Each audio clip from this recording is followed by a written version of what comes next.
এই যে ননদিনী, হ্যাঁ বলো। মেঘলা হয়েছে, বৃষ্টি পড়ছে, তো বাড়িতে কেউ নেই। এই যে হ্যাঁ, ময়দা, বাড়িতে নেই। চটপটে কিছু একটা তৈরি করো তো দেখি। আচ্ছা ঠিক আছে, দেখা যাক, চেষ্টা করি এই ময়দা দিয়ে কি বানাতে পারি। তো এই দেখো বন্ধুরা, এখানে আমি পরিমাণ মতো ময়দা নিয়েছি, তাতে দিয়ে দেব কালো জিরে আর স্বাদ মতো লবণ। তোমরা কালো জিরেটা চাইলে স্কিপ করতে পারো, আবার দিতেও পারো, যেটা তোমাদের ইচ্ছা।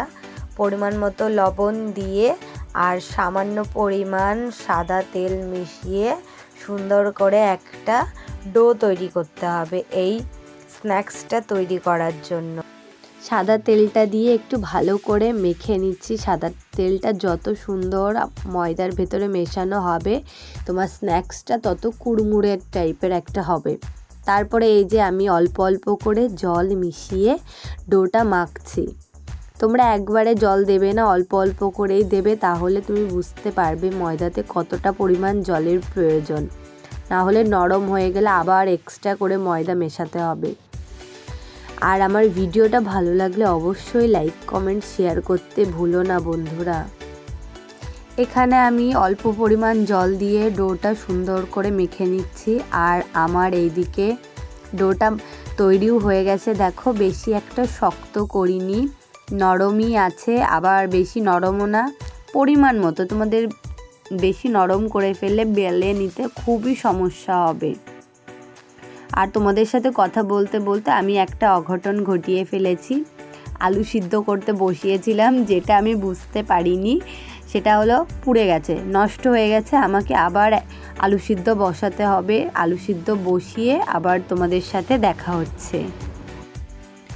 এই দেখো বন্ধুরা, এখানে আলুটা সিদ্ধ হয়ে গেছে। আর এতটা পরিমাণে গরম যে আমি হাত দিয়ে কিছু করতে পারবো না, তার জন্য এই চামচটা নিয়ে নিয়েছি। তো আমি এখানে দিয়ে দেব পরিমাণ মতো লবণ। তোমাদের যতটা প্রয়োজন তোমরা ততটা লবণ এখানে অ্যাড করবে। তার সাথে কিছুটা পরিমাণ আমি শুকনো লঙ্কার গুঁড়ো দেব। তোমরা যেরকম ঝাল খেতে পছন্দ করো সেই পরিমাণে দেবে, এখানে তোমাদের উপর ডিপেন্ড করছে তোমরা কতটা কি ঝাল খাবে। আর আমি দিয়ে দেব তার সাথে একটু ম্যাগি মশলা, কেননা বাড়িতে মানে যত তাড়াতাড়ি সম্ভব চেষ্টা করছি, মানে মশলা করার টাইমও পাইনি। মশলাটাও তুমি ম্যাগি মশলাটাও পরিমাণ মতো দেবে, চাইলে তুমি আরও অন্য কোনো মশলা অ্যাড করতে পারো। আমার কাছে যা ছিল আমি তাই দিলাম।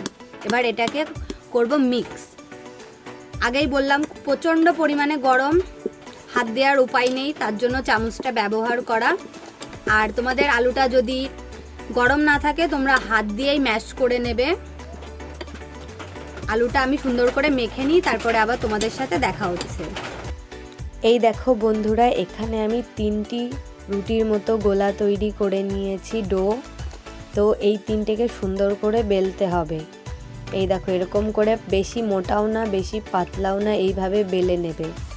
আর তোমাদের কাছে যেটাই থাকবে, কাচের গ্লাস কিংবা কাচের বাটি, ছোট সাইজের একটা মাঝ বরাবর সুন্দর করে বসিয়ে দেবে। আর যেই আলুর পুরটা আমরা একটু আগে তৈরি করলাম, সেটাকে সুন্দর করে গোলার চারি সাইডে কাচের গ্লাসের বাইরে দিয়ে আমি সুন্দর করে মিক্স করে দেব। যেরকম আলুর পরোটাতে হয় সেরকম চারি সাইডে আমি মিক্স করে দিচ্ছি। চামচ দিয়ে করতে খুব সমস্যা। এবার এইরকম মাখানো হয়ে গেলে তুমি কাপটা সরিয়ে নেবে, সরিয়ে সাইডে রেখে হাতের সাহায্যে এখান দিয়ে একটু তেল ব্রাশ দিয়ে করতে পারো, হাত দিয়েও করতে পারো, যেভাবে সুবিধা সেভাবে করবে। তারপরে এটাকে ছুরির সাহায্যে তোমরা কেটে নেবে। আমি যেভাবে কাটছি ঠিক সেভাবেই কাটবে, তাহলে একটু ভালো হবে, ডিজাইনটা সুন্দর আসবে। এই যে আমার কাটা হয়ে গেছে। এটাকে আমি এবার এই যে কিছুই না, সামান্য পরিমাণে এইভাবে এভাবে ঘুরিয়ে ঘুরিয়ে রোল মতো বানিয়ে ফেলবে।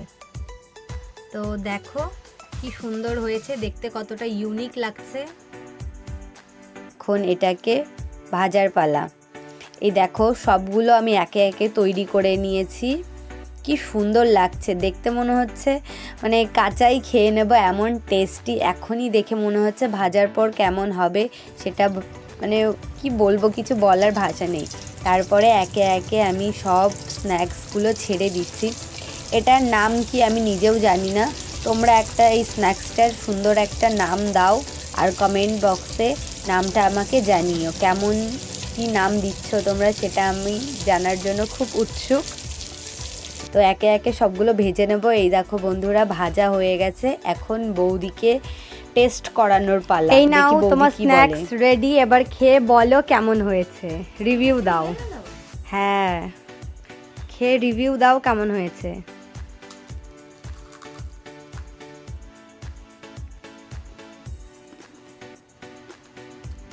দারুণ হয়েছে, দারুণ। তোমরাও এত সময় এত সুন্দর স্ন্যাক্স তৈরি করা যায় আমি তো ভাবতেও পারিনি, খুব টেস্টি হয়েছে। ভিডিওটা ভালো লাগলে লাইক কমেন্ট শেয়ার সব কিছু করে দিও। আর ভিডিওটা এই পর্যন্ত, নতুন কোনো ভিডিও নিয়ে দেখাবে, ততক্ষণের জন্য টাটা।